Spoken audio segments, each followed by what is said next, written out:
Hi, good night, everyone. This is U.S. Immigration Attorney Sharifa Tharpe.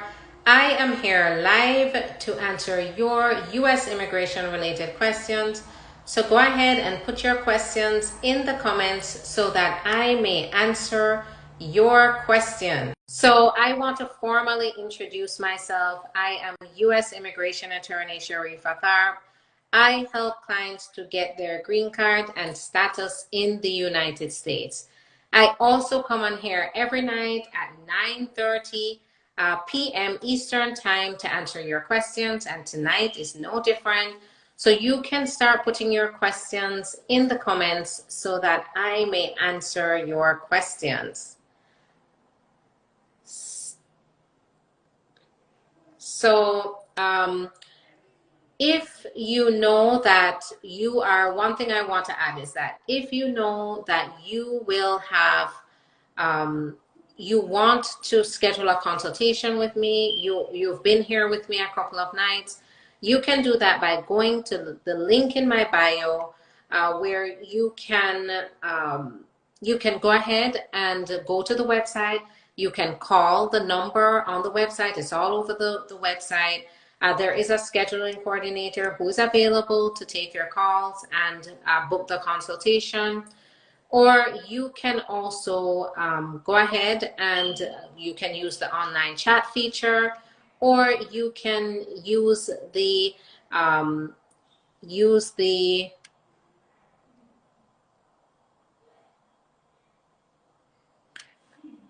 you can also use the online contact form. So there are many different. Oh, and then everyone, look here, this is my sister. So this is my twin sister, Dr. Rashida Tharpe. Dr. Tharpe is an internal medicine doctor. And I brought my Dr. Tharpe here to talk about the COVID vaccine. Based on the last lives, I know that there were many individuals that were asking questions about how to get out of taking the vaccine.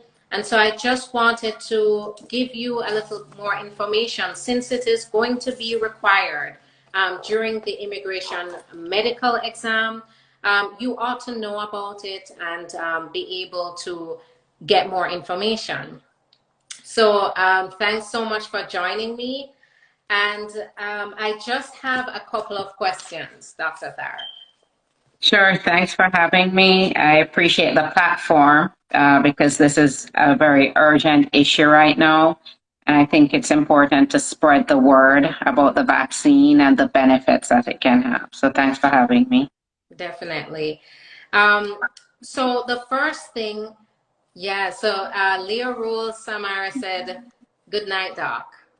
Night, Samara.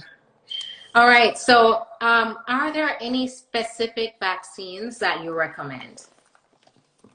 Well, it's always important when we're making recommendations to ensure that whatever we're recommending has the benefits outweighs the risks.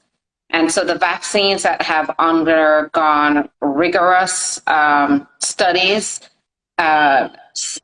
their safety profile has been examined very closely.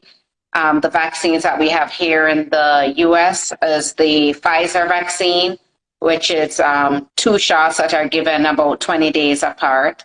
And then you have the Moderna vaccine, which is given about 4 weeks apart, 2 shots given 4 weeks apart. And then you have the Johnson & Johnson, which is 1 shot. And the last vaccine is AstraZeneca. That one is not available here in the US. They have yet to apply for FDA approval. They are in the process of, they are going to submit for approval, but that has yet to come. But AstraZeneca is available in other countries, given readily in other countries, such as the UK. Even the Caribbean, they're also giving that vaccine. Okay, and also I received a previous question about whether it's safe for pregnant women. the vaccines that are here. Of course, I know that you are a U.S. Medical doctor, and so we're talking about the vaccines that are available here in the United States, the Pfizer, Moderna, J&J. Exactly. So that was initially a very challenging question. When the studies were initially done with the vaccines, pregnant women were not included in the initial studies. However, as the pandemic has raged on, it's become evident that pregnant women are very high risk. The mortality among them is pretty high. And so we have gotten to a point where, number one, we have to examine the data, the safety data, so that we can make official recommendations. And number two, there are societies, medical societies, the Gynecology and Obstetrics College is also coming out in support of the vaccine. The data that has been gathered, it was actually what we say retrospective data, meaning they went back and examined women who got the vaccine, and these women didn't necessarily know they were pregnant when they were getting the vaccine. These women chose to get the vaccine even though they were pregnant. And then these were women who became pregnant within 30 days of receiving the vaccine. So those were the women that they surveyed. And I believe it was over 3,000 women that were surveyed, and it was found that the vaccine was overwhelmingly safe for those women. So at this point, there are no prospective studies, meaning that there hasn't been a study that has been set up with a placebo group and a group who would get the vaccine, pregnant women, but they looked back retrospectively, and thus far the data shows it's safe. So the official recommendations and guidelines that we have right now is yes, go ahead and get it to protect yourself and protect the baby. Yes. And because when you say protect the baby, is because the baby gets the immunity along with the mother. Yes, there's been some data that has come out that the baby generates those antibodies as well.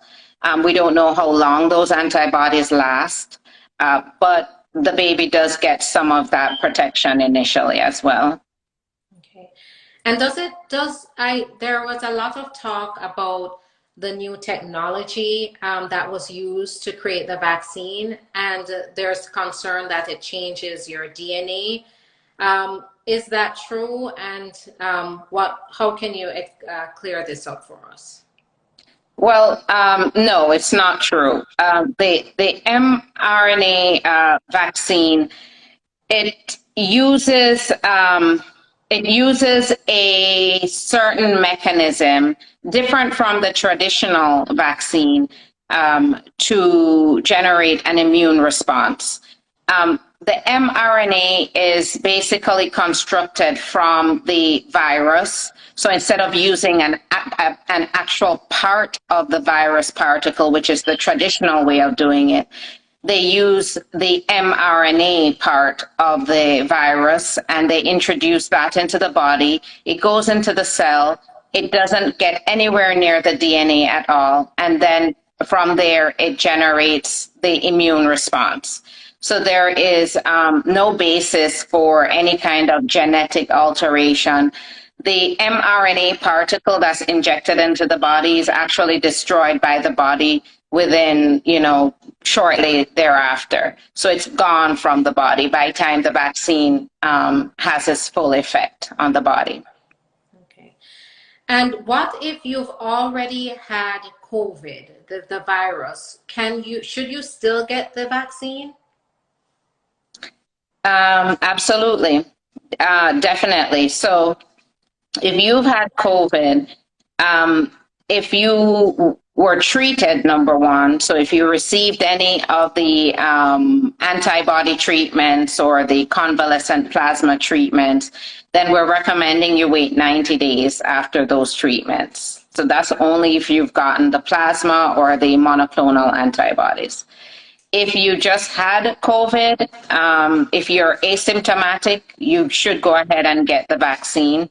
If you were symptomatic, you want to wait until you're symptom free before you go ahead and start the vaccine series. Okay, and so absolutely. And I'll tell you from real world experience, I have hospitalized many patients now who have had COVID twice. They were fine the first time, and it was life-threatening infection the second time. So it's really important to get vaccinated, even though you've had COVID. So what are the benefits? So I know we've been talking all along, and what I am getting here is that the vaccine is very important right now. Can you tell us why it's so important to get it now? Why shouldn't anybody just use their, the choice to skip it, especially if they have additional questions? Why should they still go ahead and get it if they themselves aren't convinced of the benefits? Well, it's hard to believe that that someone wouldn't be convinced of the benefits when really the vaccine is number one, safe based on the data that we have. It's effective, and it's actually the way out of this pandemic. It is the solution. And so I would say, if you're not getting the vaccine to protect yourself, if you decided against it, I would say do it as playing your part for the community, for the sake of community health, for the sake to get us out of this public health emergency, this public health crisis. So I would say, I'm reassuring you the vaccine is safe, it's effective. I've had it. Many of my colleagues have had it. A majority of physicians have had the vaccine. So we practice what we preach. And I would say do it for the sake of the community, because it's a real emergency. It's a war zone right now. And so Baby J Barbie says, do you recommend doing a test before, I guess a test to see if you have COVID before you do the vaccine? No. If you're asymptomatic, there is no need to test for it at all. Just get the vaccine. Because right now, the only reason we'd recommend waiting if you've had COVID is only if you've gotten treated for it. So it really doesn't make a difference if you have asymptomatic COVID. Therefore, there's no need to test. Just get the vaccine. So how do you know for sure? You're in the middle of it all. You've observed all the studies. But how do you know for sure that it's effective? Well, I look at the data. That's number one. The data says it all. The studies were very large studies, so they were very powered studies. And it showed 90%, over 90%, the two vaccines, Pfizer and Moderna, showed over 90% effectiveness. In addition, not only does it protect against COVID, it protects against severe disease.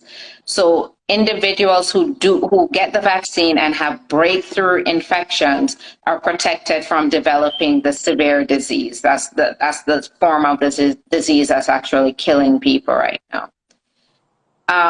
But another testament that I would give is that as a frontline worker in this crisis, the individuals who I am hospitalizing right now are all unvaccinated. there are literally, I can count on one hand how many vaccinated people I have admitted to the hospital. And I have yet to have one of those vaccinated people actually die. Everyone who is being hospitalized and who's being intubated, put on a ventilator, who are dying are unvaccinated. This is a crisis that is actually among the unvaccinated.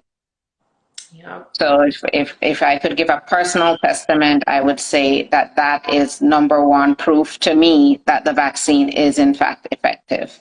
Absolutely. And I've gotten the vaccine too, and I am grateful because I have observed too through Dr. Tharpe. I have observed that exactly what she said, that it is affecting individuals who affecting and killing individuals who have not been vaccinated.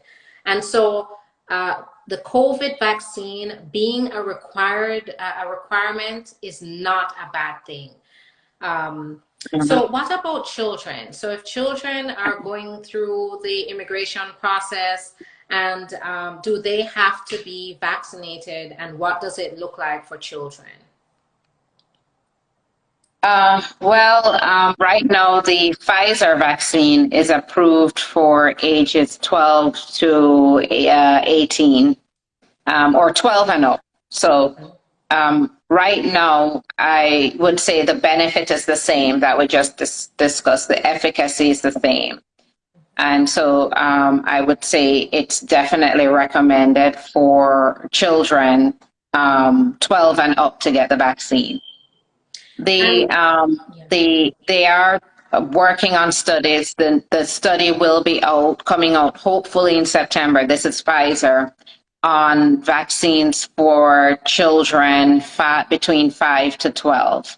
And again, it just shows you that we don't haphazardly put vaccines out. We have to study them vigorously. So we all wait anxiously for the vaccine for children so that they can have similar protections. So absolutely, if it's been deemed safe from the studies by the FDA, absolutely, I would say children should get it.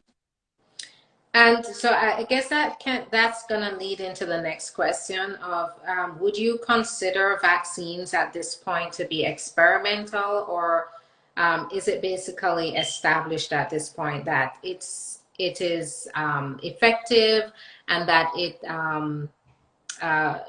the risks are low compared to the benefits? It's pretty much, it's not experimental. It's pretty much proven at this point. It's effective and it's overwhelmingly safe. And so I would say a lot of this information that floats around about experiments, it's really a disservice, and it drowns out the true urgency of and the true benefit that the vaccine has. So I would say it is not experimental. Pfizer, emergency use authorization was given by FDA after examining the studies on Pfizer, Moderna, and J&J vaccine. Pfizer just got full approval. So at this point, because they have the full approval, it's no longer considered emergency use authorization. Now, we can officially say the mRNA vaccine is doing pretty good. It's pretty safe and it's official. Now, what is the most disturbing thing about the vaccine and this pandemic? The most disturbing, well, there are two things. Number one is witnessing the carnage, the fact that there are people who are not vaccinated and who are getting sick and dying. And the other thing is the misinformation that's floating out there, that's really drowning out the true benefit that this can have and really slowing our ability to overcome this pandemic.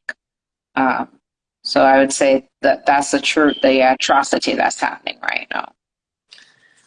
Well, thank you so much, Dr. Tharpe, for making this appearance and making it clear to us and giving us more information.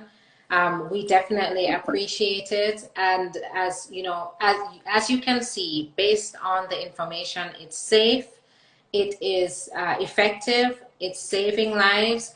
So go ahead and get the vaccine, and it's not a bad thing for it to be a required vaccine for immigration purposes. I also want to go ahead and recognize Rovain. Congratulations, you got the P1 visa and you're welcome. I appreciate you coming on here and sharing that information. That does give me some joy. And I will definitely share this live so that some individuals can be informed in the future about the vaccine. They can get more information. So thank you everyone for joining in tonight. As usual, I'll be back tomorrow at 9:30 p.m. Eastern Time again to take your immigration related questions. So have a good night, and thanks again, Dr. Tharpe. Thank you. Have a good night.